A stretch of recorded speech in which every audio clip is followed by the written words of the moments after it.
Okay, and we are live. Very good, thank you. Welcome, everybody. I call to order today's regular council meeting of the Township of Cavan Monaghan on this Monday, March 7th, 2022. I'd ask for approval of the agenda. Moved by Councillor Belch and Councillor Shaw. Madam Clerk, Madam Deputy Clerk, recorded vote, please. Councillor Belch, Yes. Mayor McFadden, Yes. Councillor Huntley, Yes. Deputy Mayor Graham, Yes. and Councillor Shaw. Yes. The motion is approved. I'd ask that any members declare any pecuniary interest in the general nature thereof at this time or when the situation arises. Seeing none, there is no closed session, so our first item will be item number 6, our public meeting. So I would ask for a resolution to open the public meeting. Moved by Councillor Huntley and Deputy Mayor Graham. Madam Deputy Clerk, recorded vote. Councillor Huntley, Yes. Deputy Mayor Graham, Yes. Councillor Shaw, Yes. Councillor Belch, Yes. and Mayor McFadden. Yes, motion is approved. Item 6.2, Report Planning 2022-14, Cavan Agri Services Zoning Bylaw Amendment. Ms. Ellis, welcome. Thank you, Mayor McFadden. Good afternoon, Mayor McFadden, members of council, staff, and guests. Planning Report 2022-14 is before you today regarding a proposed zoning bylaw amendment for Cavan Agri Services. The application was filed by Ronald Davidson on behalf of Cavan Agri Services, and the application applies to lands located in part of Lot 13, Concession 8 of the Cavan Ward. If you could flip down to the key map, Patty, that would be great. This application is required to fulfill a condition of a lot addition application. On the key map, you can see the subject lands outlined or colored in gray. Within the gray area, you'll see a Part 1 and a Part 2. Part 1 is the land area that is subject to the lot addition. So Part 1 will be added to the property immediately to the west, identified by 1377 County Road 10. Part 2 is the retained lands of that application. The zoning bylaw amendment before you today does apply to both the severed and the retained parcels of that consent application. So the Part 1 lands are just about 1.88 hectares in size, and they have no frontage on a public road. Access to that property will be via a driveway through 1377 County Road 10. The Part 2 lands are approximately 19.95 hectares in size and have just about 204 meters of frontage on County Road 10. There are no buildings or structures on the Part 2 lands at this point in time. The lands are used for agriculture. The Part 1 lands, which are being added to the Cavan Agri Services, will be used for the addition of 2 buildings for the Cavan Agri Services building. One will be a storage building and one is planned to be a workshop. So the purpose and effect of the zoning bylaw amendment is to change the zoning on both Part 1 and Part 2. So Part 1 is proposed to be zoned the Rural Employment Exception 3 zone. The permitted uses in this zone include a fertilizer blending plant, a warehouse, a sales outlet, including the sale of farm chemicals and herbicides, storage tanks and equipment for handling liquid nitrogen and fertilizers, gasoline and fuel tanks to service the vehicles and equipment of the operator, and accessory buildings and uses. The standard M2 zone regulations apply to the M2-3 zone. So the M2-3 zone is already placed on the Cavan Agri Services business and property at 1377. So this zoning bylaw amendment will extend that existing zone category to the Part 1 lands. A portion of the Part 2 lands will be zoned the Rural Employment Exception 8 zone. All of the standard uses permitted in the M2 zone or the Rural Employment Zone will continue to be permitted in the M2-8 zone. We've added agriculture and agriculture-related uses to the list of permitted uses, and that's what makes it an exception. The standard M2 zone provisions will apply to the Part 2 lands. A portion of the Part 2 lands is proposed to be zoned the Natural Core and the Natural Linkage Zone. These zone categories are a refinement of the existing zone categories on the property today. The proposed zoning does implement the findings of the constraint mapping of the scoped natural heritage evaluation that was prepared in support of the application. The figure 7 is provided in the report and is available online for those who are interested in seeing that. As per the requirements of the Planning Act, notice of the application was circulated by first-class prepaid mail to all assessed persons within 120 meters of the subject property, to all required ministries and agencies, and to all township department directors. A sign was also posted on the property. The notice complies with the requirements of the Planning Act. To date, township staff have not received any written or verbal comments or questions about the application from members of the public. Township staff have no objections to the application. The fire chief has, however, noted that the proposal will permit storage and repair buildings. He indicated that further information regarding the type and quality of the product being stored on site is required to provide full comments. He also noted that the Cavan-Monaghan Fire Department provides awareness level hazmat services as outlined in the fire department's established and regulating bylaw. Comments from Peterborough County Public Works were received. They primarily relate to the associated site plan approval application. They did, however, ask for confirmation that the township's parking requirements have been addressed and confirmation that Ministry of Transportation staff are included in the circulation. I can confirm for you today that yes, the township's parking area requirements are being addressed in the site plan approval application. No exception is required in the zoning bylaw. And I can confirm for you that the Ministry of Transportation has been circulated, and we do have comments from the ministry. The ministry has indicated they have no objection to the proposed zoning bylaw amendment. They have, however, identified that a building and land use permit will be required. They also have some additional comments required as part of the site plan approval application. If you want to scroll down a little bit further, Patty, to the, keep going, yep. Yeah, to that. So Schedule A to the bylaw is before you today, and you can see the dark diagonal thick lines are the Part 1 lands, which will be rezoned to the Rural Employment Exception 3 zone. The lighter, thinner diagonal lines are the M2-8 zone, and the cross hatching is the natural linkage zone, and then the colorful area, not colorful, but the busy area closest to 115 will be the natural core zone.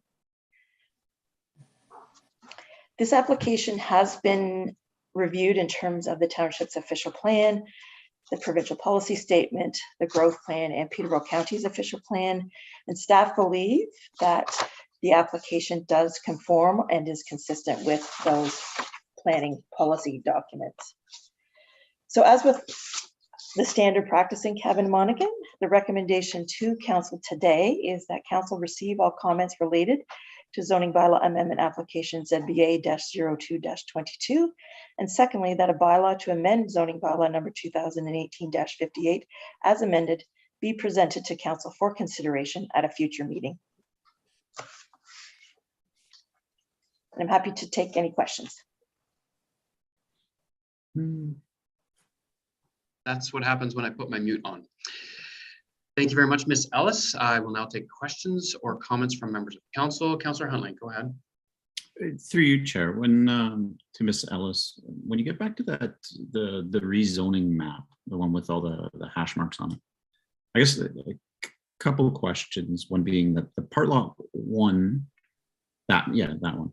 So does it effectively become the same as the block that's marked as 1377? Like, does that become officially the 1377, or is the whole lot still 1377 and it's sliced and diced up into these different zones?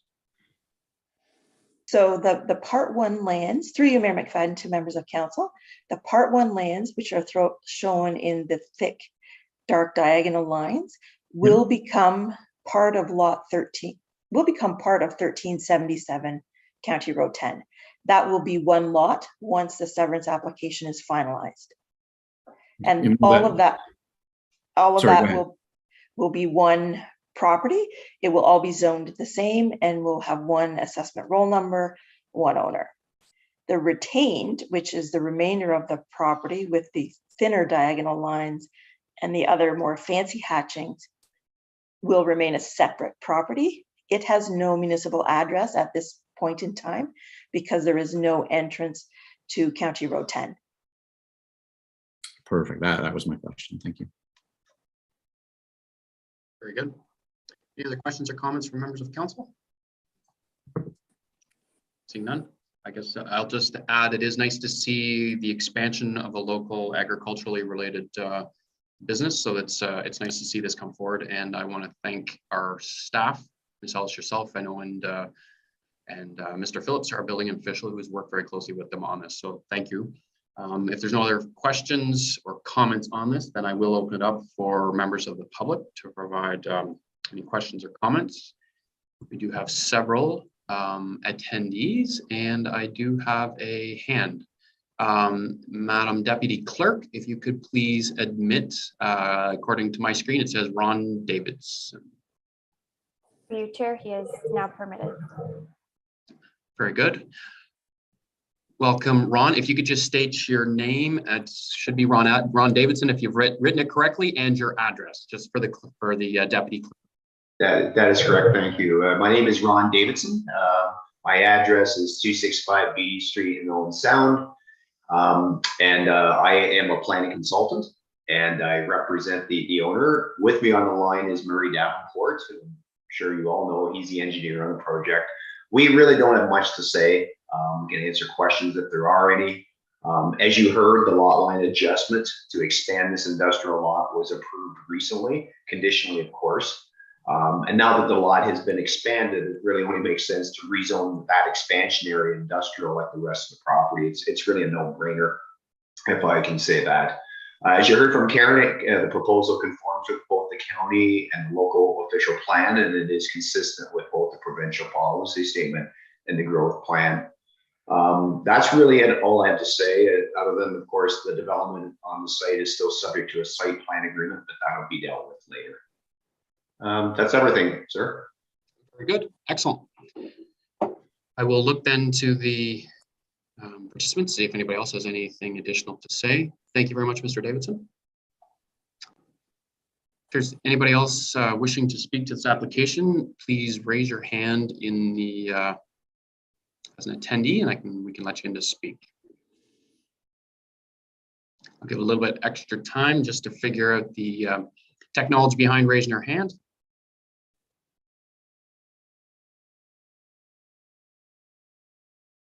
Okay, seeing none then, comes back to council then for consideration of the report. We do have a recommendation before us. And that is, if you could put it just up on the screen, very good. The council receive all comments related to the zoning bylaw amendment application ZBA-02-22, and that a bylaw to amend zoning bylaw number 2018-58 as amended be presented to council for consideration at a future meeting. Moved by Deputy Mayor Graham, seconded by Councillor Huntley. Any further discussion on the motion? Seeing none, Madam Clerk, recorded vote, or Madam Deputy Clerk, recorded vote, sorry. Councillor Shaw, Yes. Councillor Belch, Yes. Mayor McFadden, Yes. Councillor Huntley, Yes. and Deputy Mayor Graham. Yes. Motion is approved. Can I get a resolution then to close the public meeting? We have Deputy Mayor Graham and Councillor Belch. Madam Deputy Clerk, recorded vote? Mayor McFadden, Yes. Councillor Huntley, Yes. Deputy Mayor Graham, Yes. Councillor Shaw, Yes. Councillor Belch. Yes. Is approved. Our next item is presentation, item 7.1, Carla Buckborough and Glenn Spurrell from the Cabot Public Library Board Strategic Plan 2022 to 2028 presentation. I did see them in the lobby. Madam Deputy Clerk, if you could please let in CM Libraries, which I assume is Ms. Buckborough and Mr. Spurrell, who are both waiting. Very good. I see Mr. Spurrell has been let in, and CM Libraries, whom I would expect will be Ms. Buckborough.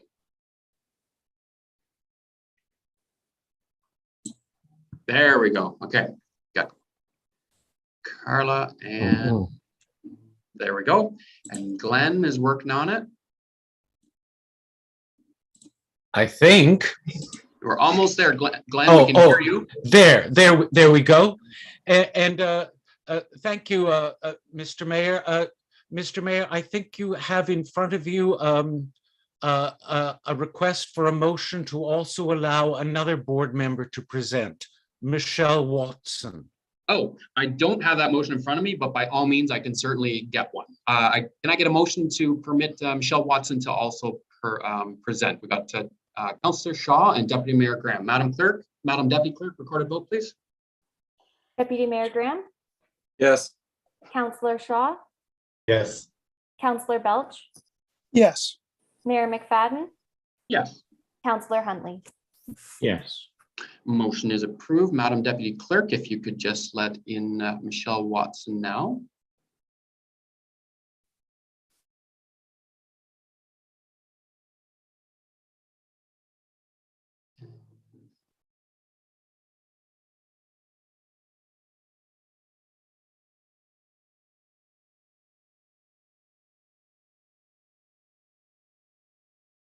I see Michelle. There we go. Very good. Welcome, Michelle. Okay, Carla, Glenn, and Michelle, the floor is yours. I don't know who wishes to start, but I'll turn it over to all three. Thank you. It's me. Mr. Mayor, Deputy Mayor, councillors, staff, and residents of Cavan Monaghan, we are happy to appear today to present an overview of the library's new strategic plan. Presenting today are Michelle Watson, board member, Carla Buckborough, library CEO, and Glenn Spurrell, board chair. Rounding out the implementation team are Rob Swaffield, board member, and Erin Stewart, branch librarian. Next slide, please.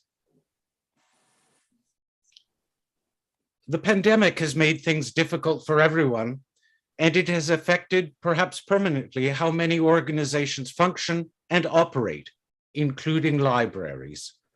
Our library and township are at an important crossroads as we navigate both recovery from the pandemic and growth in the township. Next slide, please.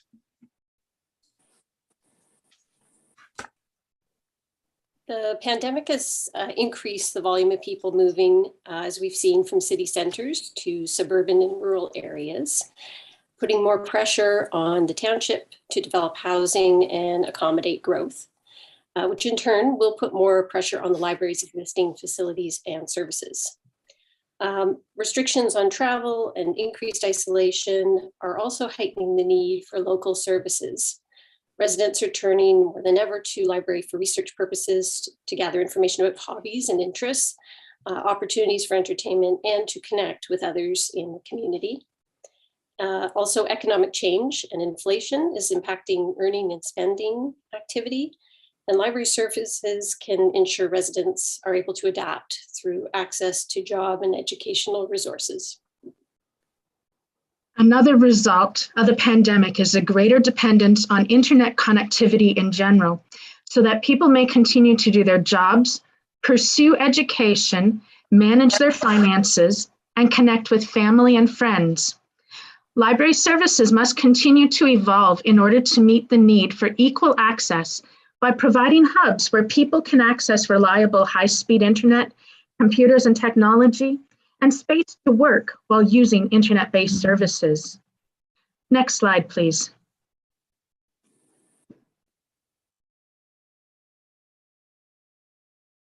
This strategic plan represents the board's collective efforts to develop a comprehensive strategy that meets the challenges that lie ahead, while pursuing opportunities that will ensure the library remains a relevant and valuable asset for the community in the years to come. Next slide, please. So the board spent some time determining how long this plan should be. We chose to cover the span from 2022 to 2028. And this is to take into consideration municipal elections and library board terms. Prior to March 2020, the board was already considering the impact that planned population growth was going to have on library services and facilities. And given this growth, plus the challenges and uncertainties posed by the pandemic, the board felt it was important to enlist the services of an experienced library consultant, Stephen Abram of Lighthouse Consulting. Next slide. If you recall, several of you were interviewed by Stephen Abram in June. His questions weren't about what are we doing wrong or what are we doing right, but were more about the township. Where do you see the township in 10 years, and how can the library support that or be a partner in that journey? Your interviews, the results of a survey to which we had 132 responses, township planning documents, and library best practices helped us create this plan. Next slide, please.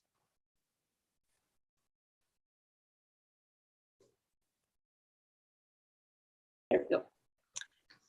This word cloud gives you a little idea of what kind of feedback we received from the survey. There were 132 responses to the survey, and these were some of the more commonly used words that you can see in terms of frequency and so forth. Next slide. We have identified 3 main strategic priorities that we will focus on over the 7 years: spaces, services, and partnerships. Spaces, services, and partnerships. As well, we will be investigating new and increased sources of funding. Costing, tactics, also known as activities, and timelines for our plan are in the works. Here's a look at the broad strokes of the plan. Next slide, please.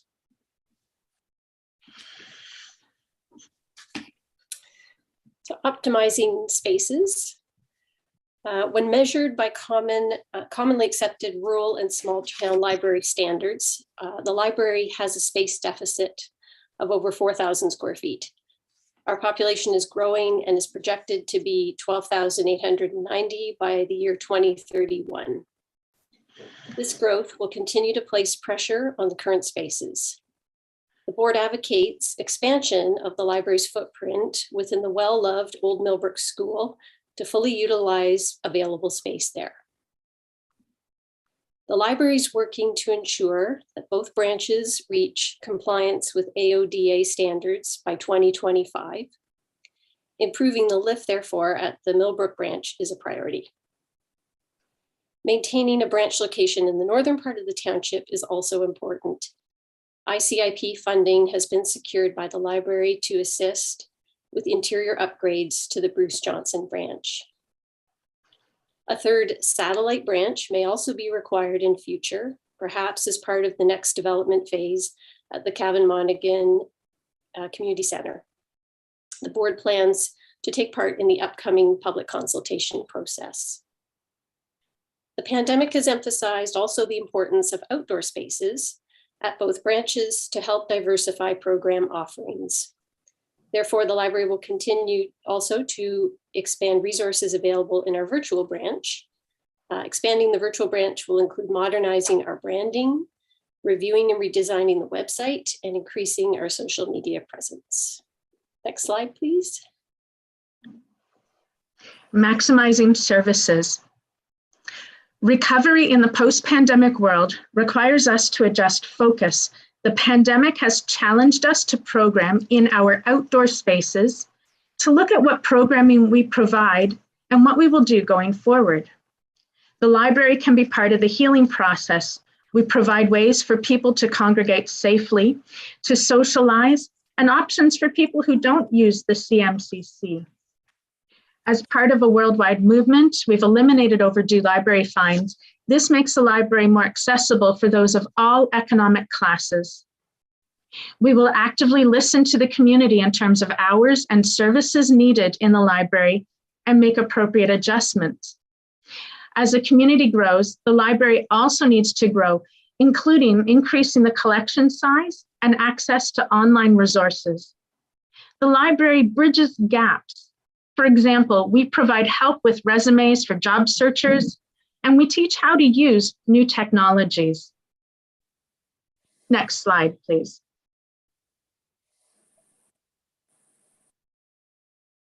Growing partnerships. We already have partnerships of differing degrees. We will continue to work diligently to not duplicate services and programs as we build more partnerships within our community. The Cavan Monaghan Libraries will expand its programs and services through these partnerships and alliances. Priorities, policies, and procedures will guide these efforts. The board will invest time in strengthening relationships with council, township staff, local schools, and other partners through transparent and open communication, education, and engagement. Next slide, please. The library already measures many things: materials that are borrowed, both hard copy and digital, the use of computers in the library, the number of people participating in our programs, amongst other statistics. So we have a baseline against which to measure growth and vitality.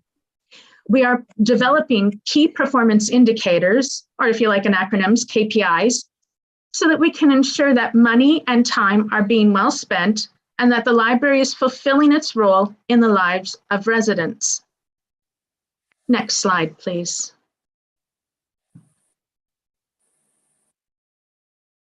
We have started some of the large goals that our plan will address, as you can see here.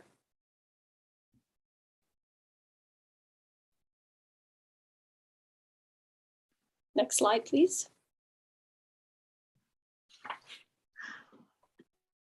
While we don't have a finished copy of the presentation of the strategic plan to send out to you today, we're still doing a little bit of the background work on it. We'd like to thank you for your time today. We are eager to start moving this plan out of the draft phase and into action. There are 3 more slides that we don't need to go through today. They were included as not placeholders, but as background information. A few comments from the survey, as well as impressions that I recorded from the conversations with our community stakeholders. We hope that you had a chance to read those when you were reviewing the agenda package. Are there any questions for the 3 of us?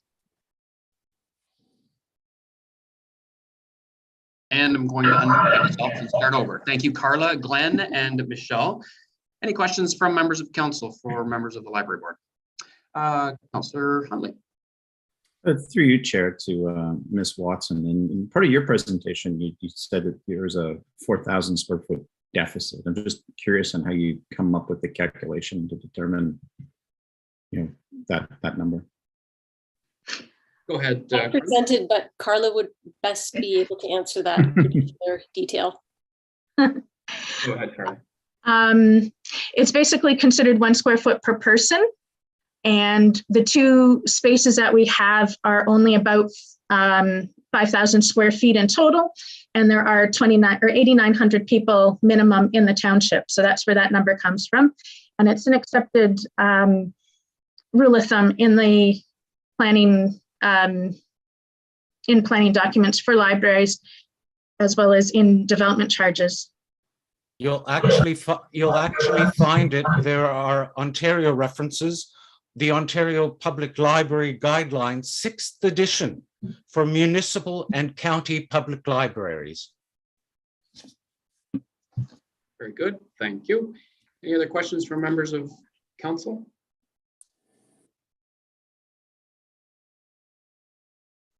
I don't see any further questions. Thank you, Carla. Thank you, Glenn. Thank you, Michelle. Thank you. Thank Can I you. get a motion to receive that presentation? Got Councillor Huntley and myself. Second. We're into pulling teeth today. Okay, Madam Deputy Clerk, can I get a recorded vote? Councillor Belch, Yes. Mayor McFadden, Yes. Councillor Huntley, Yes. Deputy Mayor Graham, Yes. Councillor Shaw. Yes. Motion is approved. Once again, thank you very much, Carla, Glenn, and Michelle. Thank you. Next item is 8.1, Melanie Horton from Escher Planning regarding Sam Ganney and 1840 Brown Line Road. So we will see members of the library board out to be back to attendees, and we will see Melanie, who is an attendee, brought in. Madam Deputy Clerk.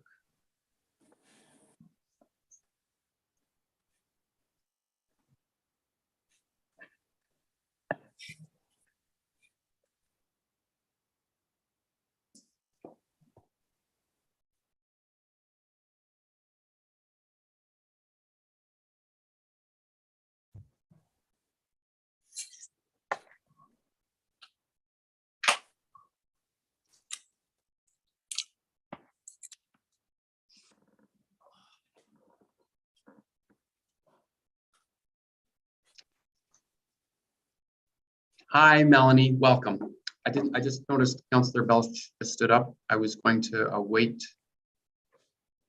Apologies.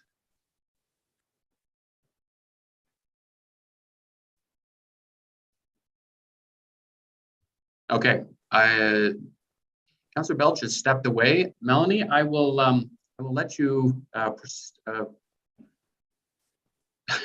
you know, as soon as I ask you to start, then he's going to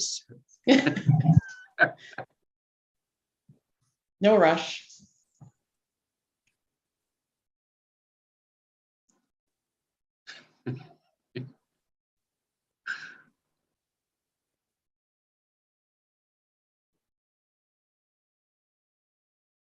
Oh, I see, Madam Clerk, you're still, or Madam Deputy Clerk, you're still moving people back out to the lobby. There we go. Clear it out. Seems we need elevator music to fill the silence. In past performance, Deputy Mayor Graham, Councillor Huntley, myself, and Councillor Belch have not been the best singers. However, Councillor Shaw, there's always an opportunity to step it up and sing. Maybe I could just hum.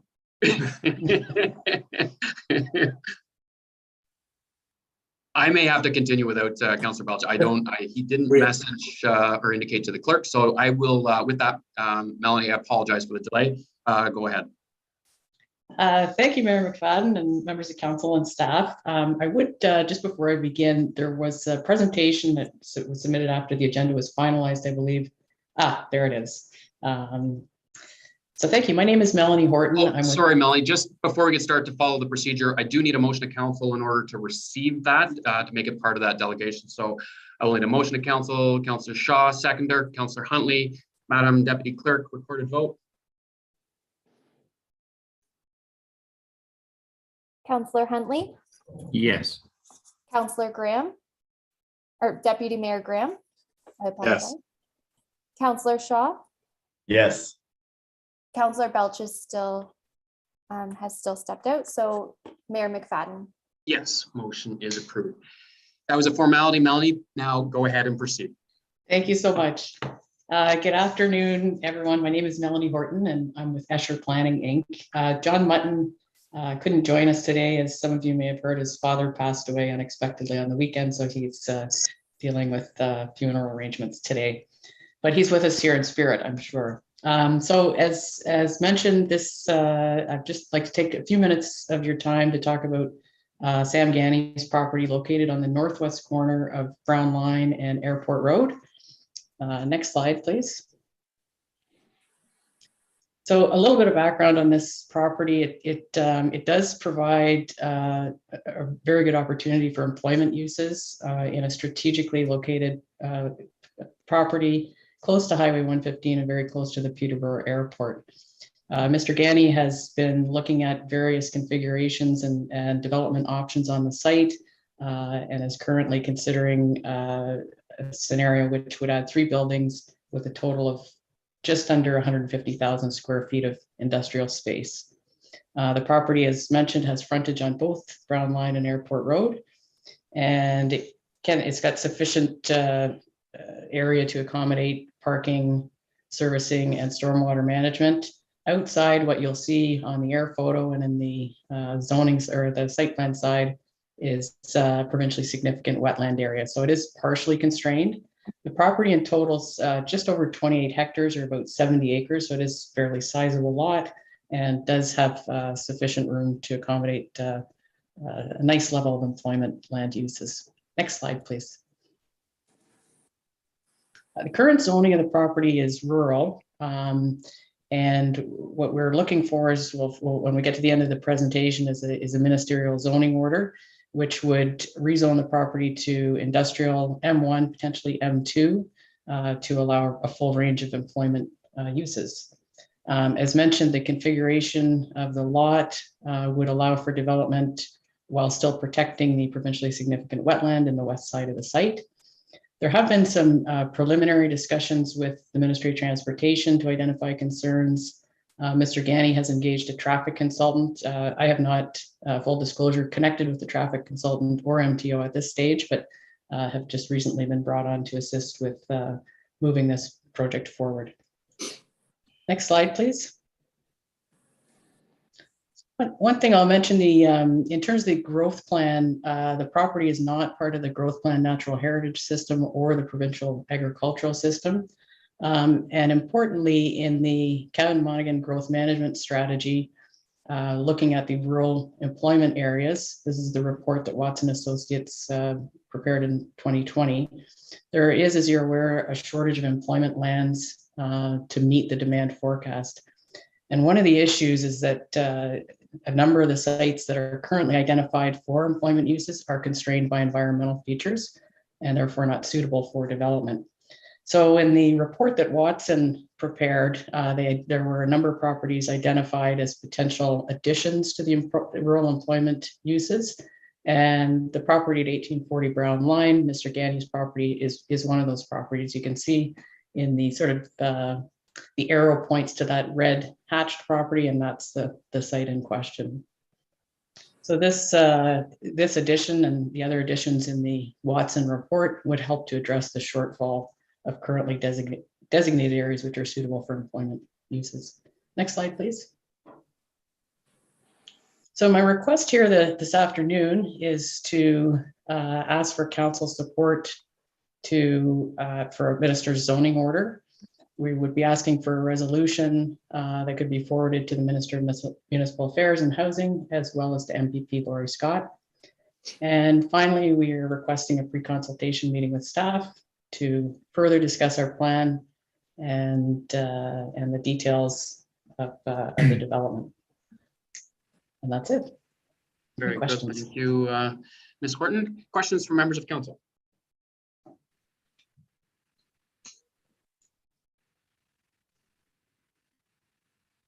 I don't. Okay, now I got two at the same time. All due respect, I'll just pick one. Okay, go ahead, Councillor Huntley, and then I've got Deputy Mayor Graham.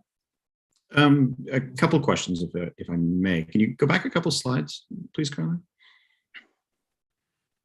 That one right there. Go back. Forward, I guess. One more. I'm just, the map you have here, it has it lands under appeal in that map. What's our appeal here? What's your appeal? Where'd that map come from? That's actually the official plan mapping. Okay. As I understand that appeal may be resolved and the mapping not updated, but it's a good question. It would probably be better addressed from township staff, Councillor Huntley, if you want the background on that appeal that is related to the official plan back in 2014 and the outstanding appeal with Brookfield. So I guess my question then is, how can we address a piece of land inside of an area that's under appeal? It's a good question, as the mayor mentioned, I think it's probably best answered by staff. My guess is that this map may be not completely up to date. I did search the LPAT site to see if there were any active appeals, and I didn't find any. So I'm making an assumption here that appeal had been resolved, but the mapping's not updated. But staff would be able to answer that, I think. And I see Mr. Conley, Dial a friend has just popped in. Mr. Conley, can you help and assist Councillor Huntley? Of course, through you, Mayor, to Councillor Huntley. Those are lands that were under appeal as part of the approval of the official plan in 2015. They're still under appeal, have not been resolved at the OLT, and are still before the OLT. So in answering your question as to how a zoning order could be approved, I believe any zoning order would take that into consideration, but I couldn't give you a specific technical question as to whether or not that would make the request not go forward or not. I really don't know the answer to that. Okay. Very good. Anything further, Councillor Huntley? If not, I will go to Deputy Mayor Graham. It's fine. You can go to Okay. Deputy. Mayor Graham? Through you, Mayor. Thanks for the report. I guess I'm trying to distill my questions in a sort of an overarching concern, Melanie. And I guess with regards to the letter, which was the only information Township received with regards to this conversation, is it alludes to, and I'm quoting in the letter, about that, that there's confidence that the proposal will meet the expectations and align with our objectives. I guess my question is, what is the catalyst for the request in your perspective for this MZO? Because it certainly seems to me that there is a complete lack of due diligence and any, background studies that you alluded to, even yourself, you haven't met with the MTO yet. It seems as though this is sort of really premature to be seeking this sort of request without any sort of background or due diligence, or even the absence of a pre-consultation meeting with staff, which is the catalyst for us not having a staff opinion on the MZO request in question. So maybe you can enlighten me.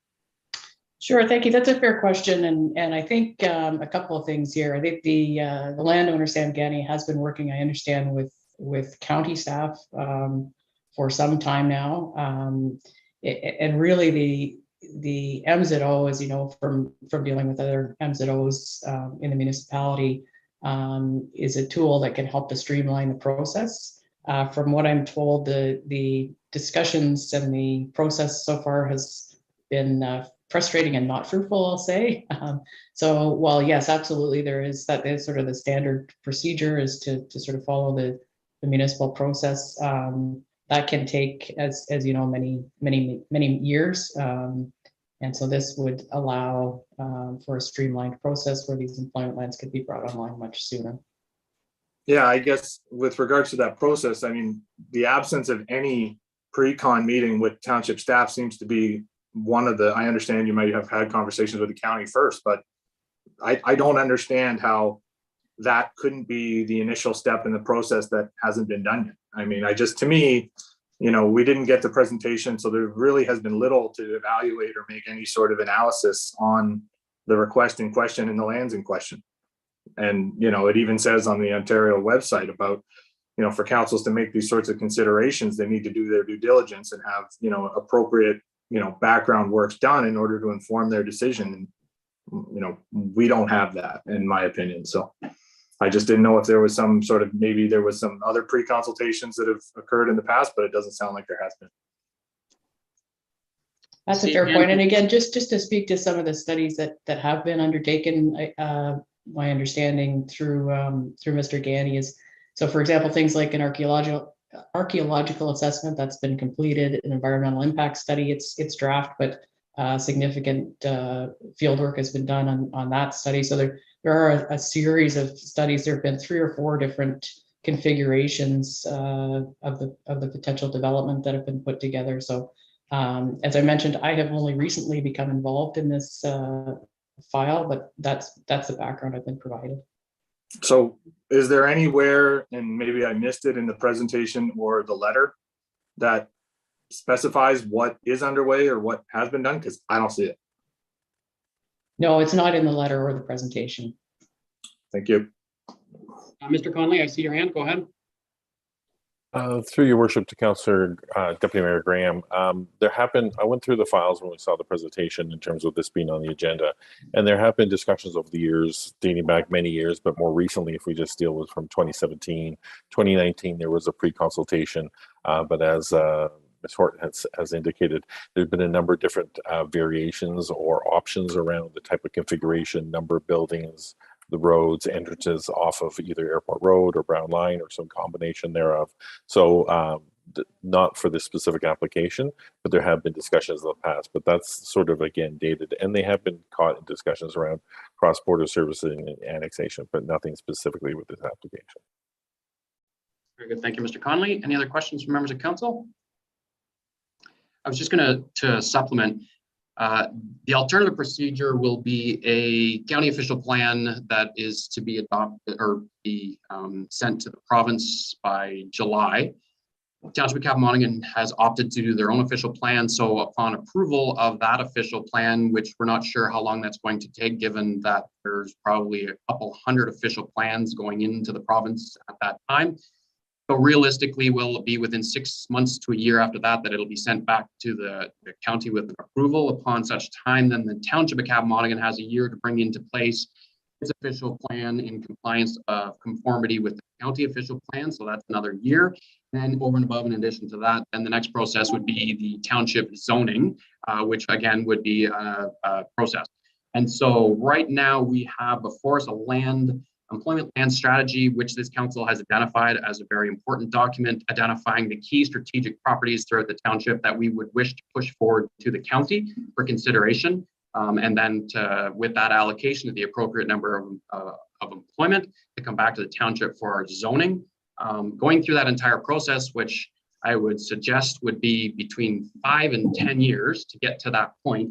In the end, to be zoned and designated, if we go that route, requires absolutely zero studies, none.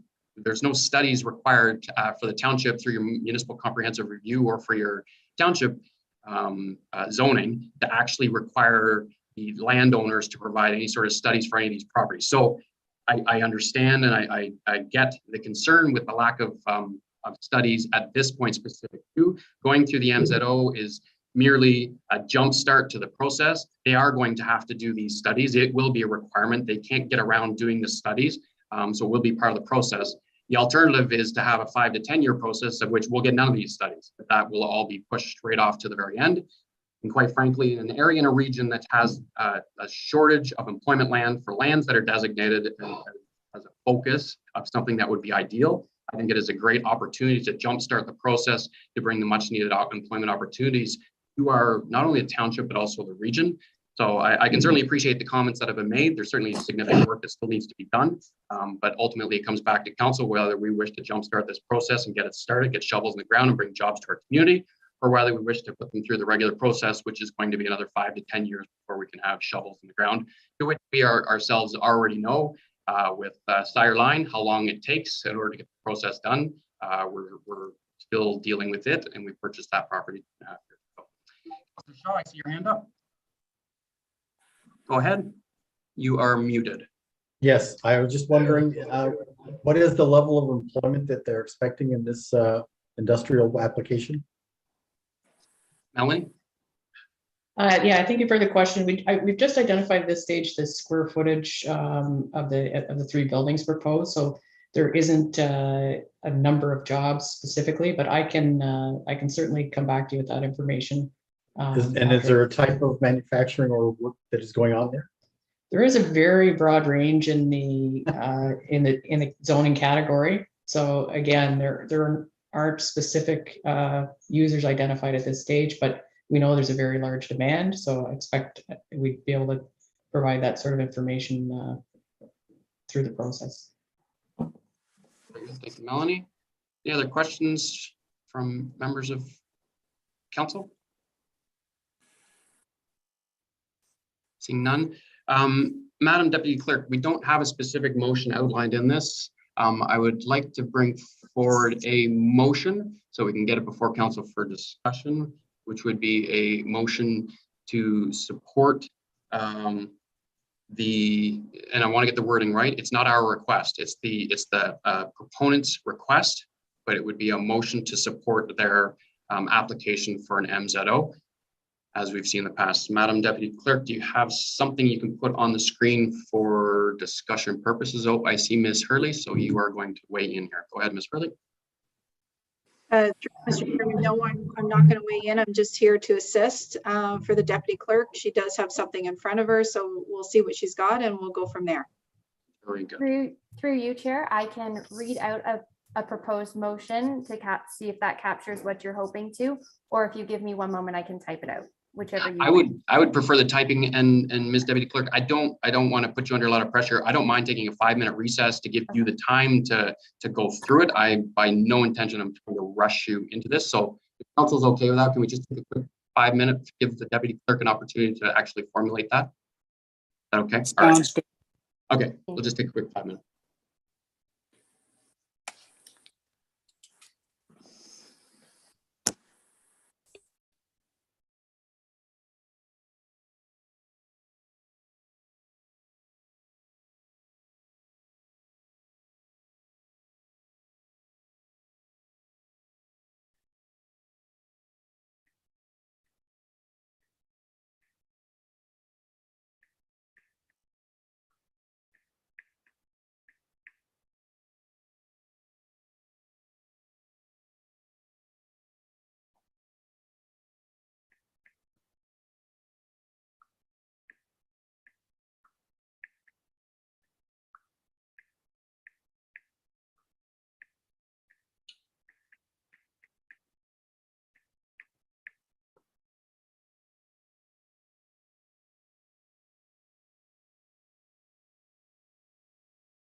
Okay.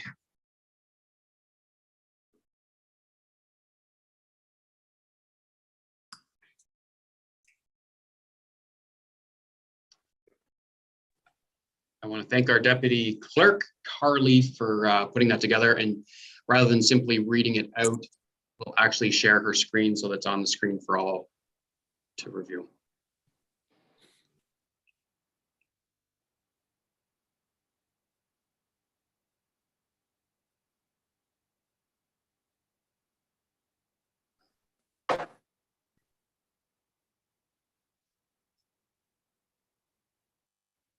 There we go. Excellent. Thank you, Deputy Clerk. Madam CAO, are we ready to proceed? I see all of council is here. Deputy Clerk is here. We're good, sir. Okay, very good. Excellent. All right, the proposed motion that's before us for consideration is that the Township of Cavan Council supports the request from Melanie Horton, Escher Planning, and John Mutton Municipal Solutions for Sam Ghani, property 1840 Brown Line Road, Cavan, for a minister's zoning order outlined in attachment A. A copy of the resolution be forwarded to the Ministry of Municipal Affairs and Housing and to MPP Laurie Scott. Do I have a mover? Councillor Shaw and a seconder. Councillor Belch. Any further discussion on the motion? Matt, Councillor Huntley, go ahead and proceed. Through you, Chair. I'm not going to support this, and a couple reasons being, I don't like it getting the proposal being dropped on the agenda without being able to review it ahead of time. Like this MZOs are to be taken seriously, and I don't feel this has.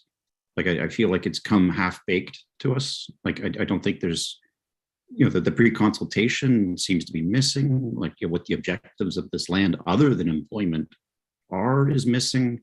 Like it's almost like as the mayor has stated, a jump start to this. It's more like a fast track, like using the MZO to bypass these procedures to get what you want without even knowing what it is you want yet. And to me, like the MZO should be used when we are trying to accomplish something that we really need immediately. So I'm really struggling on this one, and I'm not going to support it for those reasons. Good. Any other comments before we call for a vote? Councillor Belch. Through you, Mayor, I think the important thing that Mr. Huntley has suggested is exactly why we need to see this go forward, is that there isn't anything that's holding back on future studies or anything like that. This is more, it feels like it's red tape that's going to slow this down for 5 to 10 years. To me, employment is urgent, and especially in Cavan Monaghan. And personally, I don't see it as a holdback. To me, that's just wasted time. So I am going to vote for it. Mayor Graham, I saw your hand.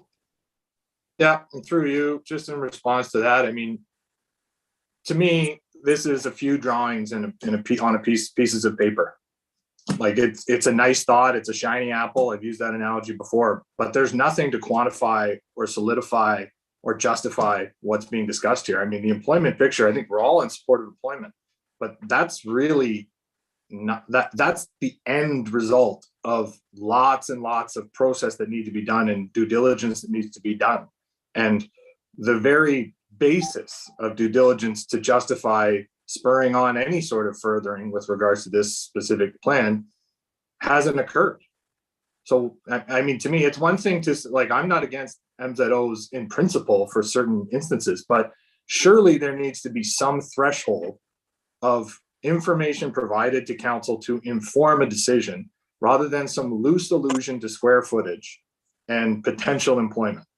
Like, that's all that this is. Like, there's nothing been done. There's no conversations. There's no background information. there's no staff report to support it.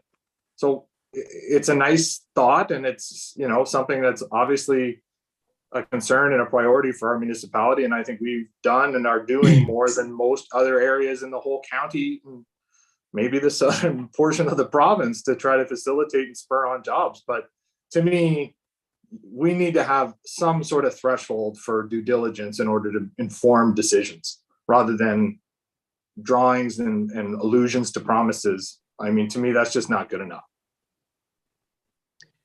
Thank you, Deputy Mayor. I guess just so we're clear, these lands were already identified in our employment land strategy, which was supported by the township. So if we do nothing, these are the lands we're putting forward to the county and then coming back to the township for our zoning. And we're not going to have any studies. In fact, we'll have zero. We'll have less than we're going to have in the course in order to jumpstart it. So it is going. That's where the employment's going. Nobody raised an objection when they were identified. And we can wait 5 to 10 years to have more studies to say that's where it's going to go. But we know as a region, we need the jobs. We absolutely need the jobs. Everybody talks about it, and this is an opportunity to do it. So I will be supporting it today. It is important. It's not something that just came about. I've been involved with this property and the likes of Richard Taylor and Richard Whitney over the course of the past decade. It was at one point proposed that this would be an ideal location for a train station and the casino, and those discussions were going on. So it's certainly not out of left field. We talked about the importance of the property. It's been discussed and debated by multiple councils, and quite frankly, we need jobs. So I will support it, and that's frankly why. Any other comments or discussions on the motion before we call for a recorded vote? Madam Deputy Clerk, recorded vote. Councillor Shaw, Yes. Councillor Belch, Yes. Mayor McFadden, Yes. Councillor Huntley, No. Deputy Mayor Graham, Nope. Motion is approved. Madam Deputy Clerk, do we need a motion to receive the presentation as in addition to? My apologies, I didn't want to clutter the last motion. yes. You do, okay. Can I get a motion then to receive that delegation as well? I've got Councillor Belch and Councillor Shaw. Madam Clerk, recorded vote. Councillor Huntley, Yes. Deputy Mayor Graham, Yes. Councillor Shaw, Yes. Councillor Belch, Yes. Mayor McFadden, Yes, motion is approved. Deputy Mayor or Deputy Clerk Carla, you almost had me on that because I hadn't heard my name called out and you dropped your voice for Councillor Belch's almost called in the past, but thank you. I will pay closer attention. Next item, 9.1 minutes of the regular council meeting held February 22nd, 2022. Can I get a motion to adopt those minutes? Councillor Shaw and Councillor Belch. Madam Clerk, recorded vote. Mayor McFadden, Yes. Councillor Huntley, Yes. Deputy Mayor Graham, Yes. Councillor Shaw, Yes. Councillor Belch. Yes. Motion is approved. Next item, I will do them one at a time. Municipal Revitalization and Heritage Advisory Committee meeting minutes of January 20th, 2022. A motion for those minutes. Councillor Huntley and Councillor Belch. Madam Clerk, recorded vote. Councillor Graham, or Deputy Mayor Graham, Yes. Councillor Shaw, Yes. Councillor Belch, Yes. Mayor McFadden, Yes. Councillor Huntley. Yes. Motion is approved. Next item, Cavan Monaghan Public Library Board meeting minutes of January 25th, 2022. Motion for those minutes. Councillor Shaw and myself. Madam Clerk, recorded vote. Deputy Mayor Graham, Yes. Councillor Shaw, Yes. Councillor Belch, Yes. Mayor McFadden, Yes. Councillor Huntley. Yes. Motion is approved. Next item, Millbrook Downtown BIA Board of Management meeting minutes of November 4th, 2021. Motion for those minutes. Councillor Huntley and myself. Madam Clerk, recorded vote. Councillor Belch, Yes. Mayor McFadden, Yes. Councillor Huntley, Yes. Deputy Mayor Graham, Yes. Councillor Shaw. Yes. Motion is approved. Next item, 11.1, report planning 2022-10 Tower Hill North Developments Limited Zoning Bylaw Amendment, ZBA-07-18. Mr. Conley? Through your worship to you and to council, what you have before you is planning report 2022-10, that being with a recommendation that bylaw number 2022-09 be approved to amend bylaw number 2018-58 as amended with regards to the land subject to the draft approved plan of subdivision 15T-18002 and official plan amendment OPA 01-18 and part of lots 11 and 12 concession 6 of the Cavan Ward. If I can draw council's memory together on this one, this is for the subject lands of about 128 and change in terms of acres. Plan of subdivision consists of 718 residential units, lots, and includes a number of blocks intended for various uses, including stormwater management, parkland, open space, institutional, and environmental protection. There are also 13 internal streets. This is a report, and this matter has come before council a number of times. Most recently, it came forward, there was a public meeting March 25th of last year, and then on top of that, there was a report last year, July 5th, in which the township had supported the official plan amendment, zoning bylaw, and draft plan of subdivision. The actual OP amendment and the draft plan of subdivision was approved September 29th of last year by County Council.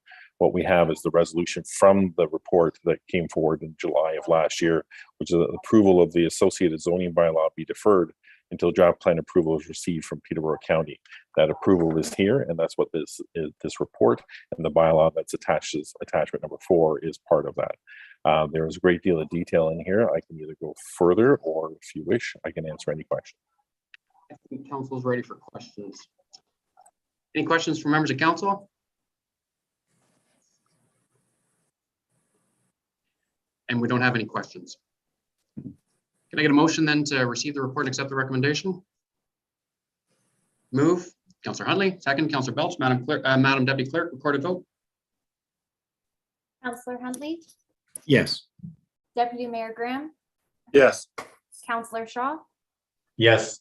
Councillor Belch, Yes. Mayor McFadden.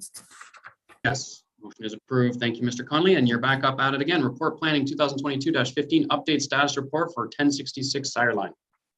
Thank you, Your Worship. Through you to council, members of council, you have before you plan report 2022-15, and this is the recommendation that council receive report planning 2022-15 update status report 1066 Sireline for information.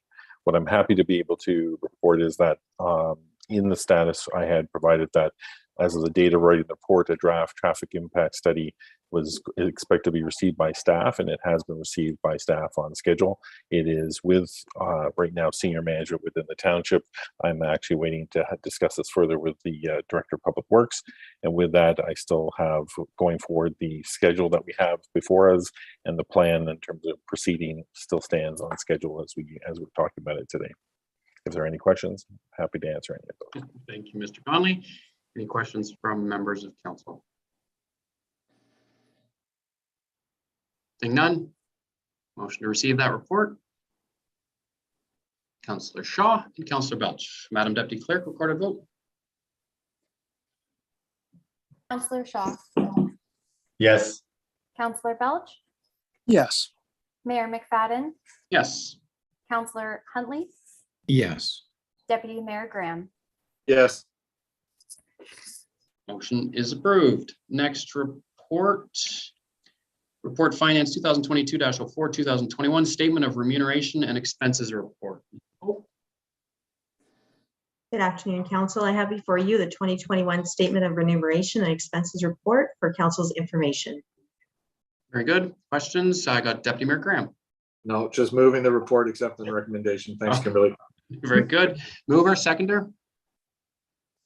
Councillor Huntley. Madam Deputy Clerk, recorded vote. Mayor McFadden, Yes. Councillor Huntley, Yes. Deputy Mayor Graham, Yes. Councillor Shaw, Yes.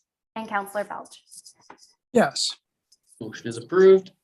Next item, Report Finance 2022-03, Information Technology Managed Services Agreement Renewal with the County of Peterborough. Ms. Pope.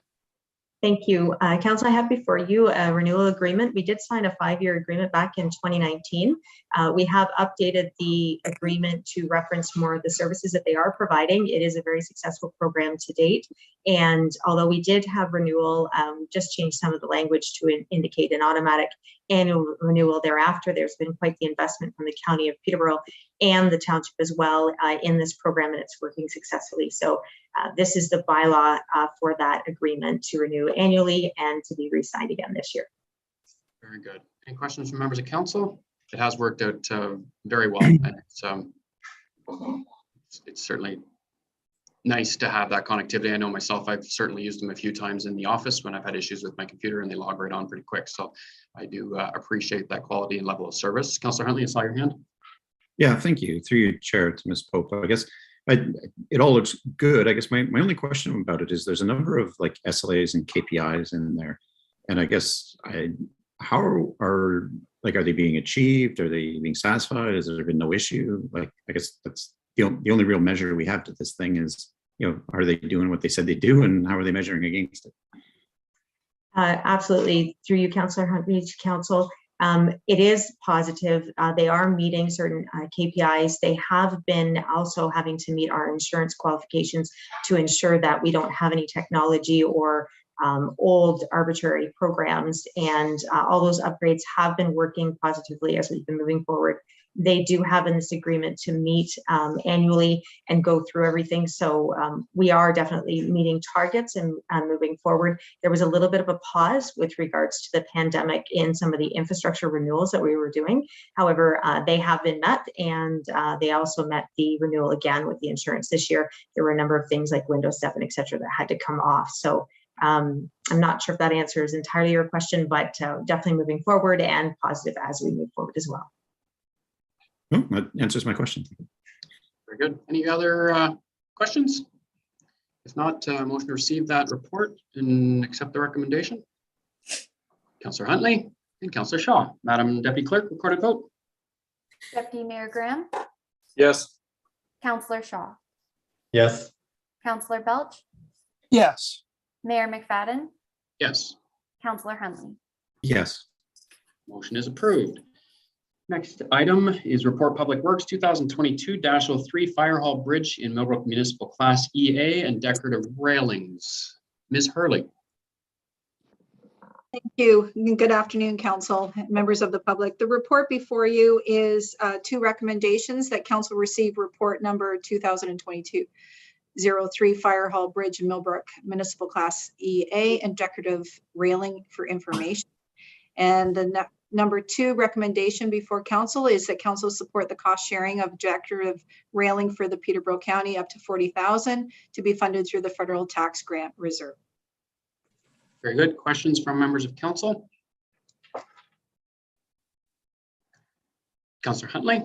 Through you, Chair, I guess this is more of a rhetorical question, but I assume that the decorative will be matched to the Distillery Street Bridge and won't be something completely different. Through you, Mr. Chairman, to Councillor Huntley, that is correct. What we've done is identified the same matching bridge as we've over Baxter Creek, the decorative lighting and the press kind of design concrete that we have in that one. And staff is proposing to do the same for this bridge as well. Perfect. Thank you. You're welcome, sir. Very good. Any other questions from members of council? We do have a recommendation before us, and I'm going to suggest an additional comment, and the Deputy Mayor will certainly know what I'm talking about in reference to this. We've been involved in discussions at the County of Peterborough relative to our development charges and the opportunities upon which the municipalities that are, and literally the villages that are facing majority of this growth and opportunities to raise development charges to cover some of the costs and associated pains of being the host community of so much of this growth. And I'm extremely disappointed, in the fact that we're now going to do literally just the bed of this bridge on the main road into Millbrook. There is no consideration for development charges. for a community that is so bicycle focused, and this being on a route that's in the Peterborough County map, there's no bike lane and there's no consideration for bike lane, and it's a redo of what we've already got. And quite frankly, when you take a look at the lifespan of this decking, whether it's 15, 20 years, that means that that structure is going to remain as such for the next 15, 20 years. And there's not going to be an opportunity to put a bike lane. There's not going to be opportunity for the fit with the growth. When you look at the numbers and the allocation that we have within the village of Millbrook, we're about 500% increase in the growth that's currently being suggested. So I would like to include with this recommendation that we do send a letter to the Peterborough County that we're just disappointed with the fact that there was no consideration for a bike lane, given the growth that's being allocated to our community and the importance that biking is to our community. And furthermore, that biking has been acknowledged within the county's official plan as an important mechanism for providing a transportation alternative. So that is the essence of the motion. We can simplify it down, but bottom line, I do want a letter sent to the County of Peterborough. Disappointed that there was no inclusion of a bike lane in this project. So if council would indulge me, and I'm certainly open to suggestions on how you want that wording, but bottom line, that's what it is. There's no future growth provided to this decking. Deputy Mayor, go ahead. I was just going to ask, I know our Director of Public Works isn't present, but maybe I could ask Ms. Hurley if she could elaborate on any of those discussions or how those discussions went with regards to any meetings she might have been privy to with the county. If she was, if not, no problems. Through you, Mr. Chairman, to the Deputy Mayor, I did attend a couple meetings. The discussion that I have is we did ask about bike lanes. However, it was our understanding that it's the decking itself, that the size of this bridge is not being proposed to change. Not to take away from Mayor McFadden's comments about the growth or the DC component or anything, but they're actually not changing the size of the bridge span itself. They're just repairing the bridge. Therefore, there was no opportunity for excessive lanes to be included within this proposal of this renovation to this bridge. And I'm sure if Mr. Hancock was here, he probably could say it a little bit more delicately than I, but it is just a renovation or repair on the bridge and the decking per se of the bridge. The works underneath the bridge, I understand that there's a lot of works that are required from engineering component of that bridge for underneath the bridge, but the actual span itself is remaining the same, and therefore there was no opportunity for bike lanes. Just a follow-up, Mayor. Go ahead. Just on that line, Ms. Hurley, when I went through this document and it was highlighted in a conversation at the county in our meeting as well. So it is obviously based on the funding that's being proposed, clearly just like a patch up or let's call it a remediation of the existing bridge. I don't see in here what her time horizon is after the remediation. So obviously there's a need. How much time is what horizon do we think those will last? And then that might help inform the follow-up conversations that we'll inevitably have with the county about the need to actually fully replace and potentially enhance this bridge as this key critical sort of juncture to the accessing the village. So through you, Mr. Chairman, to Deputy Mayor, I don't have anything pertaining to any timeline or what the lifespan would be for the rehabilitation of the fire hall bridge. So that information was not provided to me at this time, but I'm sure Mr. Hancock would have had that information. Okay, well, I'll follow up with the county. Look into that and find out and respond to council for sure. But I don't have that in front of me at this time. Thank you.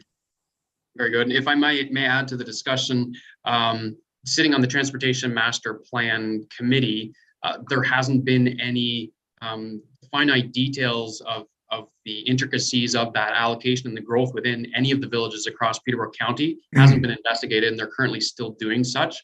So when you take a look at an allocation, which we've known for quite some time is going to the village of Millbrook, have it completely overlooked is frustrating, and they still haven't done the work to date. And so when you're making significant capital investments on something that you know is going to have a decade, 15 years, however long that's going to last, implication on your village to be a bottleneck.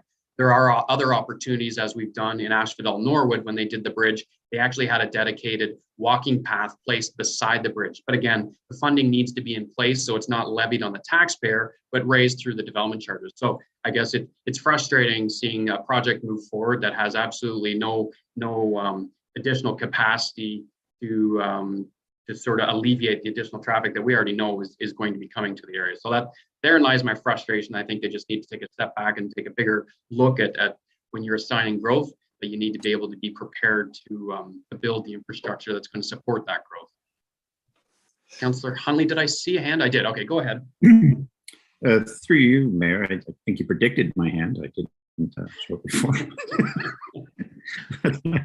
I guess the question is with the county and their rehabilitation of bridges, across the whole county, like you just alluded to the one in Norwood, but is building cycling lanes into their master plan of these bridges, or like is it something they should be considering as they go forward with all bridges, or consideration of where these bridges are that's considered, or is it just something that's not even like it just you just replace it like for like and move on?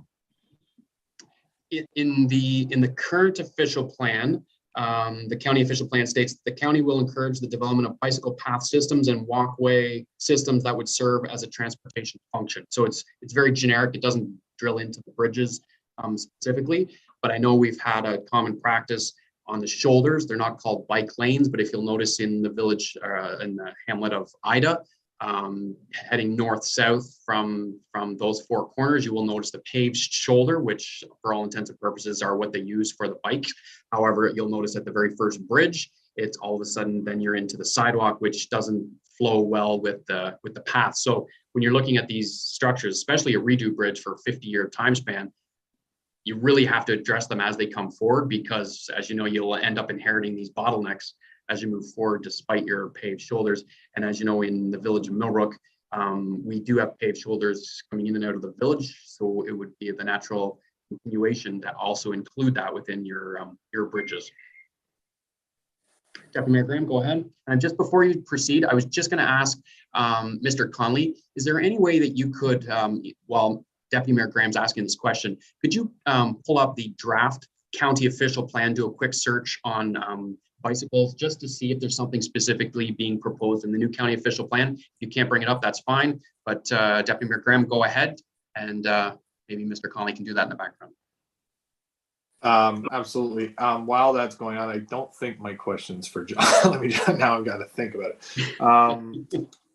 With regards to, I guess one of the things that I think maybe not pertaining to the motion that's under discussion, but maybe with regards to what you're talking about adding to the motion with regards to the letter, I think we could ask for, if this is a simple repair, ask for them to confirm where in the future capital plan horizon that the structure will be being revisited. And obviously that full replacement would be growth related and DC eligible. So we cross that bridge when we get there for the sake of those attending. I apologize.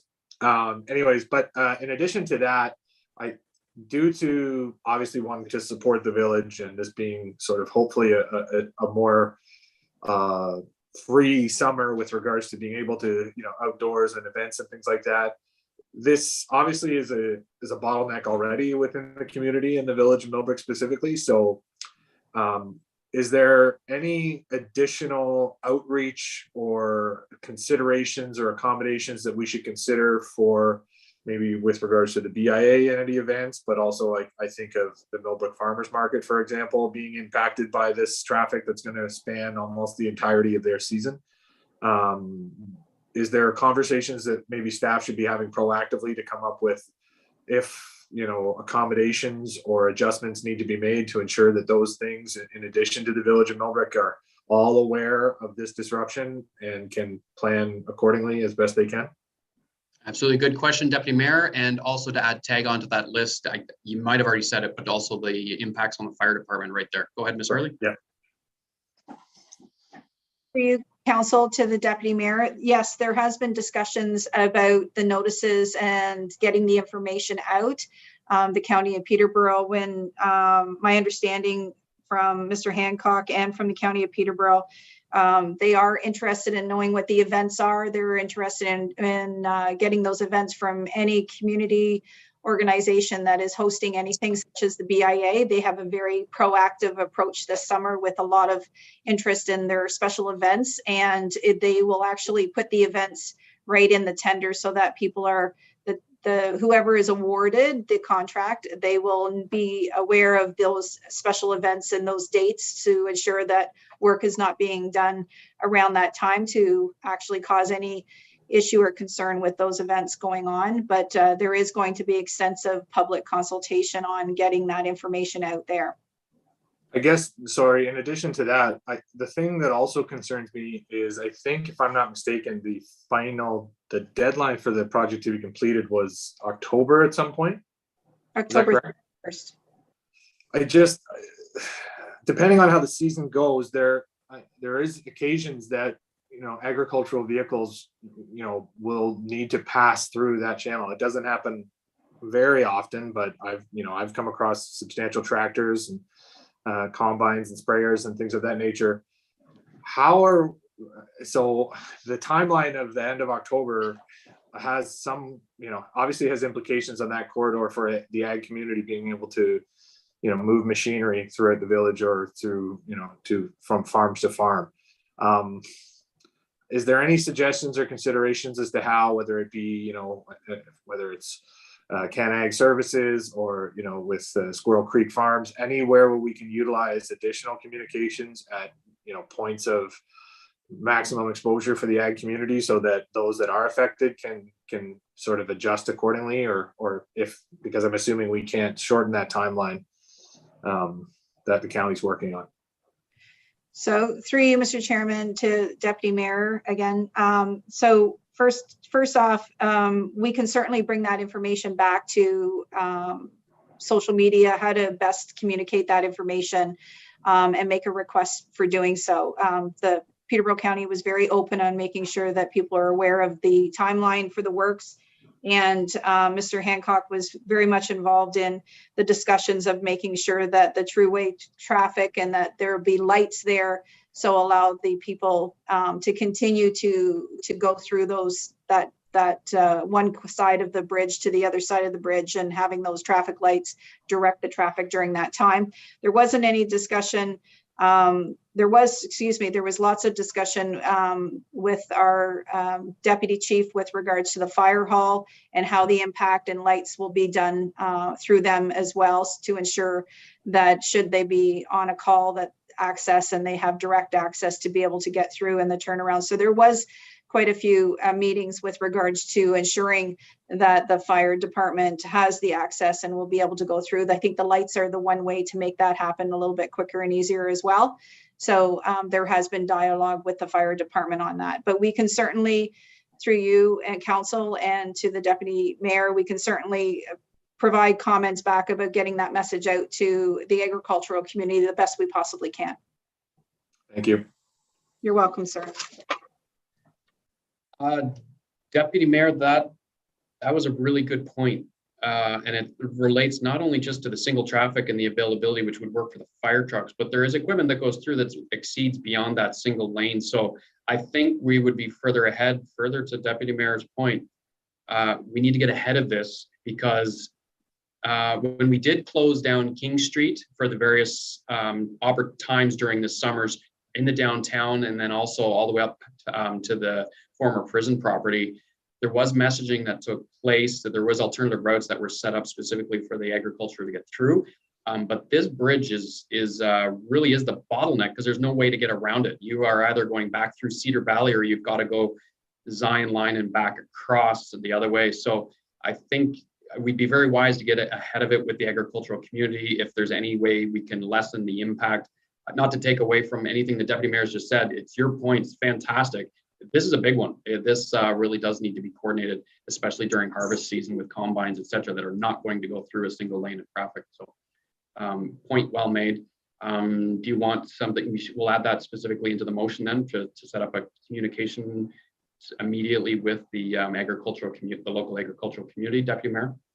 Yeah, I guess the question is whether it pertains to, is that responsibility going to be something that we're going to give to the county, or are we going, because I worry about the separation of the, not that it couldn't be assisted by the municipality, but are we giving the direction to the county to do that? Or are we going to take that responsibility on as the municipality who can, have more direct relationships with the individuals or the groups that are potentially involved to better communicate? So I'm happy to keep it separate from a motion unless the CAO requests it, but it might be a separate entity because I don't know if the county is the appropriate vehicle to be reaching out to that community or not. Obviously, we can talk to Lori Bird and our representatives on the various agricultural committees that we serve on. So we could go that way in addition, but I'm more thinking about talking to the local ag community to put it on their horizon, as the mayor said, to get ahead of that solution and potentially figure out what accommodations can be made, whether it's,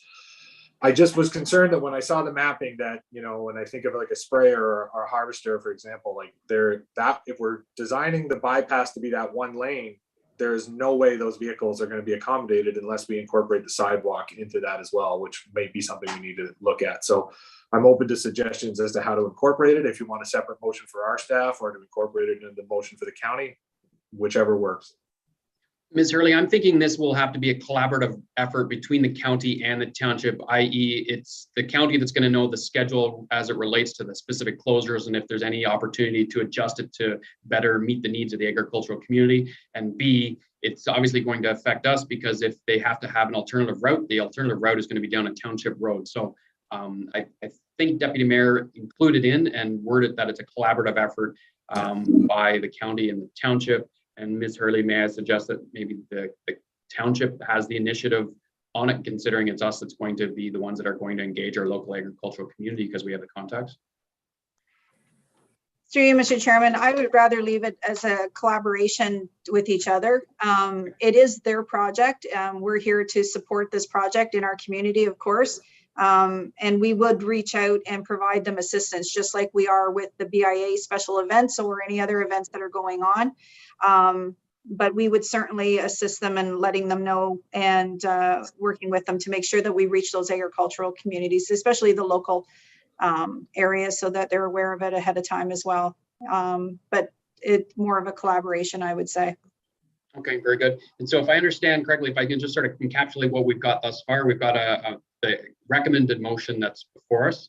We got with council's support, the addition of an indication of our disappointment for the lack of addressing any additional capacity for bike lanes on this particular project. And second, to Deputy Mayor's point, that we request what other structures within, I don't know whether they want to do the county network or whether this is I'm thinking more growth related within the village, but what other, what's their plans for addressing capacity issues as it relates to other structures within the village of Millbrook, so we can get ahead of those. And then finally, that there be a collaboration between the township and the county on the on that bridge as it relates to the agricultural community and the timing of the project. Does go ahead, Deputy Mayor. I'm open to suggestions. I'm trying to enclose it. Yep. No, I think it was a pretty good shot to start with. With regards to the wording, with what we're, rather than simply a letter expressing disappointment, I would just, I'm just, that is what it is. That is what it is, and it's that ship has sailed. With regards to, I think the follow-up question that I was more concerned about is what is their estimated horizon for the actual replacement of this and other village infrastructure as pertaining to growth, or how does that affect this specific project, which is a critical piece of county infrastructure to, that's drastically affected by the growth. And then the reason, with regards to the other thing, the thing that I was thinking of and why it would be more of a township responsibility is, to me, the only bypass for agricultural vehicles would really be something like Houston to Zion and across, to go sort of around the southern end of the village. And then we might need, those are obviously not county roads. It might require, I worry about that Zion road with regards to the the wines and the hills and the agricultural vehicles being the size that they are, and it might not be an expectation, even though it should be in the rural community, but maybe some special signage might be required as a, for a specific agricultural vehicle bypass for the village for a certain time of year. But anyways, back to the motion, I think that rather than just changing the language with regards to just suggest that, as we would have liked to have seen these things incorporated in the plan, and we'd like to follow up and hear back from the county as to when they expect that a full rehabilitation or reconstruction of the bridge to address the capacity concerns that the municipality has will be accommodated in the capital forecast. Okay, I'm going to look to the deputy clerk to see what she's captured for us. Sorry, Carla. If I can jump in here just for a moment, Mayor McFadden, maybe we just break them down into the three pieces that you've identified. So the first one. Does it make it simpler? Why don't we do a motion to receive the report and accept the recommendation and then work from there? And that just clears that one off and carry on. Does that help? Okay. Deputy Clerk, motion to receive the report and accept the recommendation. I got a mover of Councillor Huntley and Deputy Mayor Graham. Madam Clerk, recorded vote. Councillor Belch, Yes. Mayor McFadden, Yes. Councillor Huntley, Yes. Deputy Mayor Graham, Yes. Councillor Shaw. Yes. Motion is approved. Deputy Mayor Graham, I'm going to turn the floor over to you. We'll do two separate ones, right? One's with regards to the current structure and moving forward, and the other one will be the collaboration with the town. We'll start with the first one, which is the bridge. Okay. Whereas the township would have appreciated the inclusion of bike lanes and additional capacity into the repair of the Fire Hall Bridge in Millbrook. Therefore, we request that the county advise as to when the future redevelopment of the Fire Hall Bridge falls in the county's capital forecast. And that in the future that there's very much interest in the expansion and capacity concerns are met in any future designs. Through you, Mr. Chairman. Go ahead, Ms. Hurley. Yeah. Maybe the best thing to do is for us to take a recess. Sure. And we've done that before. We've done this before. Absolutely. Absolutely. Well suggested, Ms. Hurley. We will take a quick 5-minute recess and we'll come back with a very well articulated motion that encapsulates all the ideas that we've just discussed.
All right, welcome back, everybody.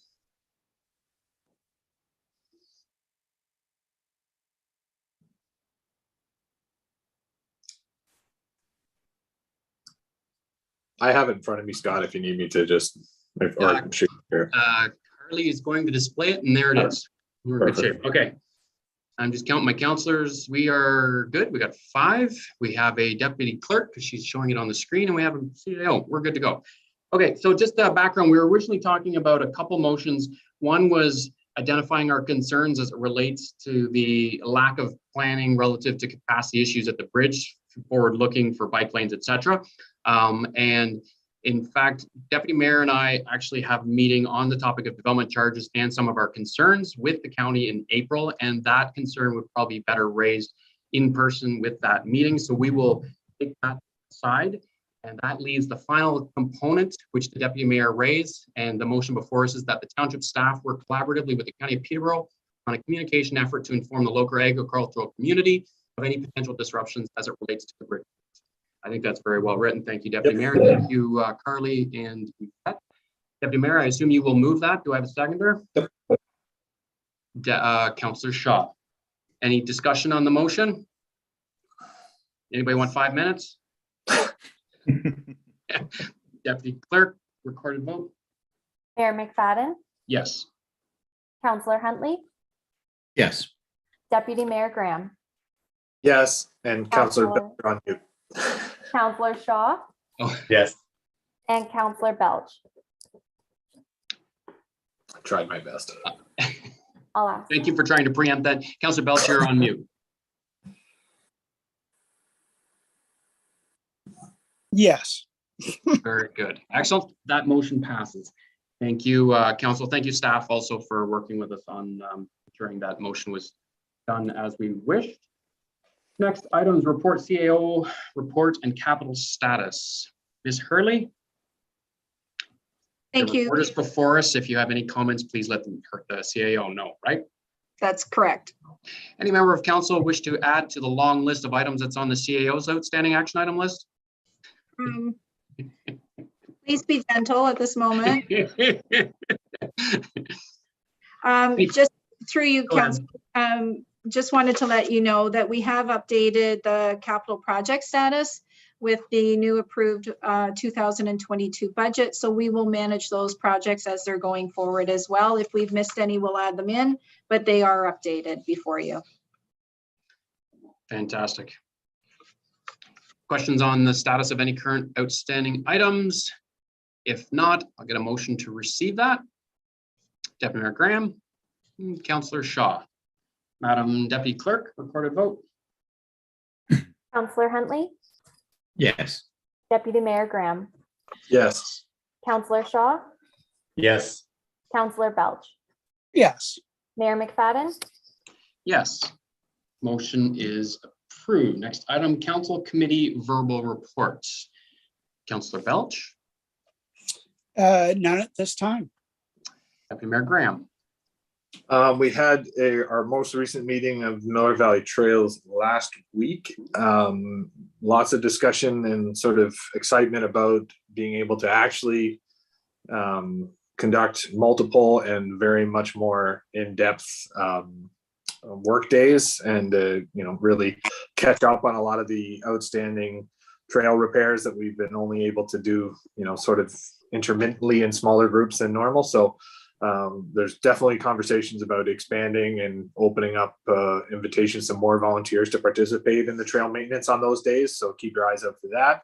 And there was also some discussion about sort of enhancing how the works and sort of some of the sort of both small and longer term horizon plans are in place with regards to a work plan. So hopefully that'll help with regards to keeping on top of tasks and maintaining things that need to get done so nothing skips through the track, and also can help with transparency to understand exactly where council's investment of the $6,000 or so a year goes with regards to the works that are being done. So hopefully that'll work, and we'll implement that and move forward. Very good. Thank you, Deputy Mayor Graham.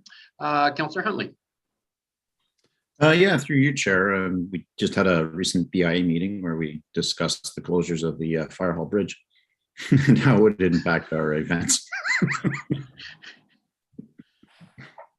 Very So, good.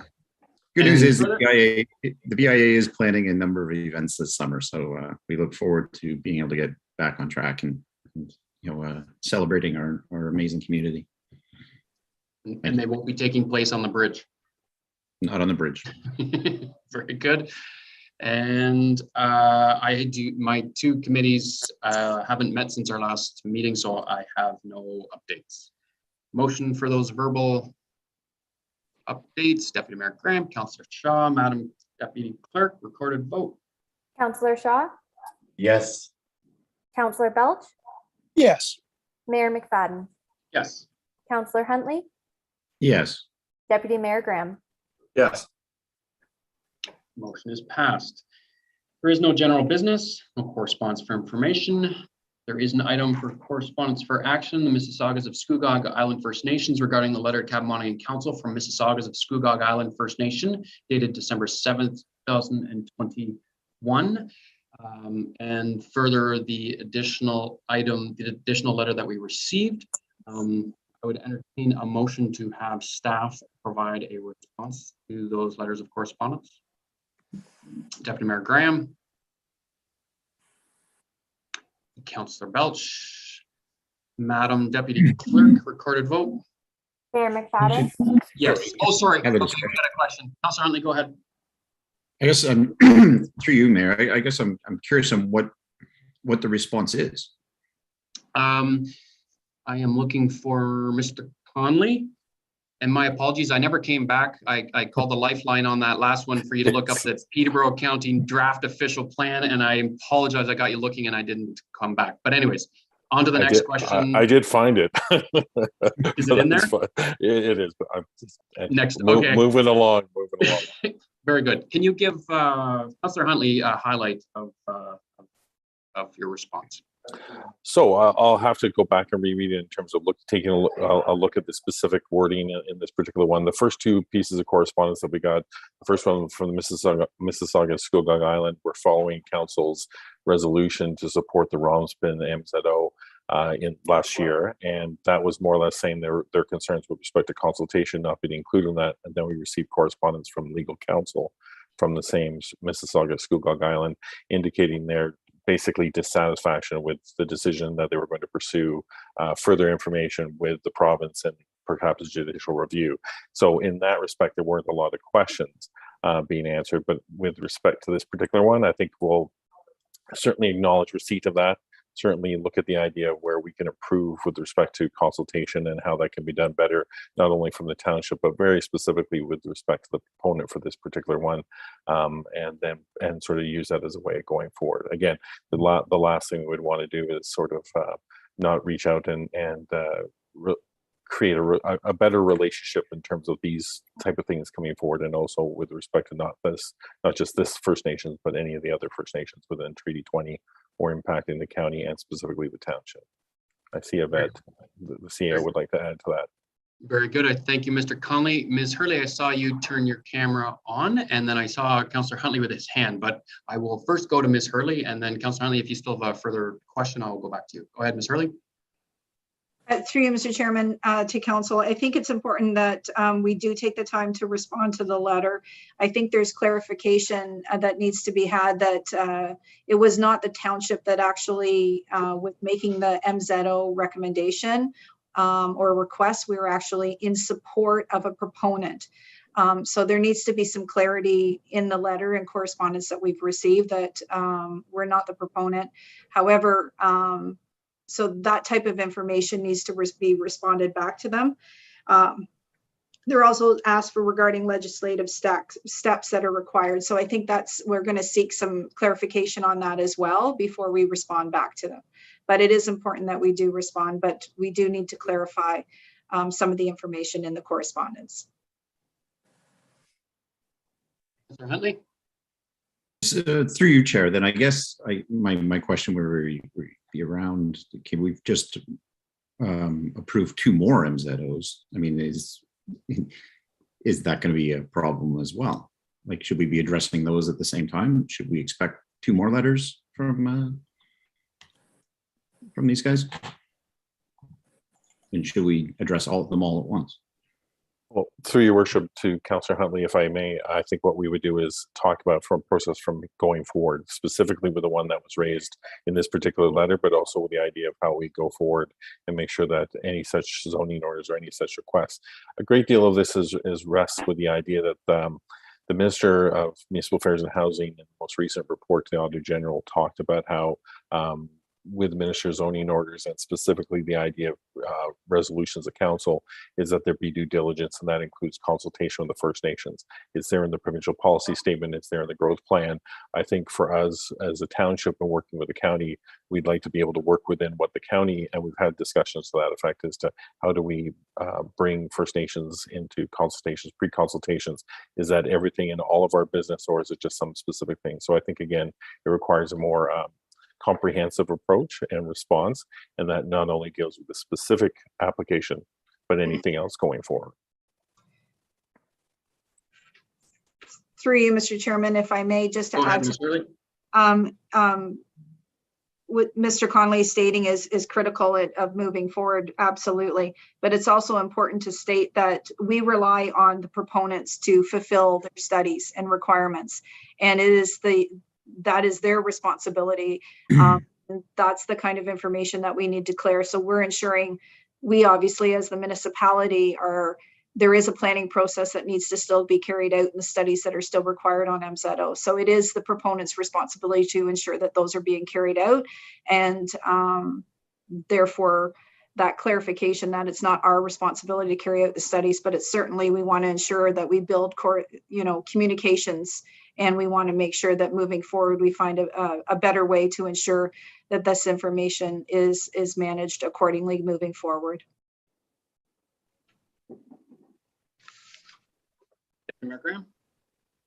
In addition to that, I'm not sure if it would be for John or Miss Hurley, and I don't want to, I trust staff to respond accordingly, but with regards to the issue of consultation, if in the submission with regards to the MZO that this is pertaining to rather, there was an allusion to the fact that consultation and ongoing communication with First Nations representatives would be ongoing, which by my reading insinuates that there has been and is ongoing communication. Or if we misinterpret that, which I think would be a fair misinterpretation to say, well, if we say ongoing, I assume that it started and is happening. But we've been sort of misled to believe that it was started or it hadn't started. Do we have any exposure with regards to that element of the process, or is it just simply a misinterpretation? I did see a hand, but then the hand went down. Oh, and the hand's back up. Mr. Conley, go ahead. Through your worship to Deputy Mayor Graham, specifically with this particular application, the correspondence here, so much as Ms. Hurley has indicated that it is the responsibility of the proponent to make sure that there is consultation that takes place. There was a pre-consultation that took place in November of last year with respect to this application. Basically the record of pre-consultation was forwarded to the local First Nations, that being Hiawatha and Curve Lake. And so that did occur. And if you well recall that when this presentation, the MZO, was presented by Mr. Weldon for Romspen, it was indicated that they were had discussions and were going to do that. And I believe most recently there's correspondence out there specifically doing that. And I think where before it may have been more locally focused, it is more with the idea that in light of this and concerns raised by the Mississaugas of Scugog Island, that it include that. So again, making sure the proponent does that is part of what the township will make sure that goes forward. So the pre-consultation had been circulated, is what you're saying? Correct. Okay, very good. I just want to make sure. Thank you. Very good. Any further questions? I believe we just started a vote. Deputy Mayor and Clerk, I'm calling you both out. Deputy Clerk, I believe we started a vote, correct? That's correct. Okay. So, Mayor Recorded vote, McFadden, please. Yes. Councillor Huntley, Yes. Deputy Mayor Graham, Yes. Councillor Shaw, Yes. Councillor Belch. Yes. Motion is approved. Next item is bylaws. being bylaw number 2022-09, being a bylaw to amend bylaw number 2018-58 as amended, otherwise known as the Township of Cappamonigan zoning bylaw, and bylaw number 2022-10 being a bylaw to authorize the execution of the IT managed services agreement between the corporation of the Township of Cappamonigan and the corporation of the County of Peterborough. You read a first, second, third time, signed by the mayor and the clerk, and the corporate seal attached thereto. Moved by Councillor Belch, seconded by Councillor Huntley. Madam Clerk, recorded vote. Deputy Mayor Graham, Yes. Councillor Shaw, Yes. Councillor Belch, Yes. Mayor McFadden, Yes. Councillor Huntley. Yes. Motion is approved. There's no unfinished business and no notices of motion. Confirming bylaw being bylaw number 2022-11, being a bylaw to confirm the proceedings of the meeting held March 7th, 2022. Be read a first, second, third time, signed by the mayor and the clerk, and the corporate seal attached thereto. Moved by Councillor Huntley and Deputy Mayor Graham. Madam Clerk, recorded vote. Councillor Belch, Yes. Mayor McFadden, Yes. Councillor Huntley, Yes. Deputy Mayor Graham, Yes. Councillor Shaw, Yes. Motion is approved. And just before we do our adjournment, I just want to acknowledge and thank the outstanding efforts of our deputy clerk, Carly, today. Fantastic. That was the first meeting that you handled all by yourself. You did a fantastic job. Thank you for getting council through it. And we certainly appreciate the effort. Thank you, Carly. Can I get a motion for adjournment? Councillor Huntley and Councillor Shaw. Deputy Clerk, recorded vote. Councillor Huntley, Yes. Deputy Mayor Graham, Yes. Councillor Shaw, Yes. Councillor Belch, Yes. Mayor McFadden. Yes. Meeting is adjourned. Motion passed. Thank you, everybody.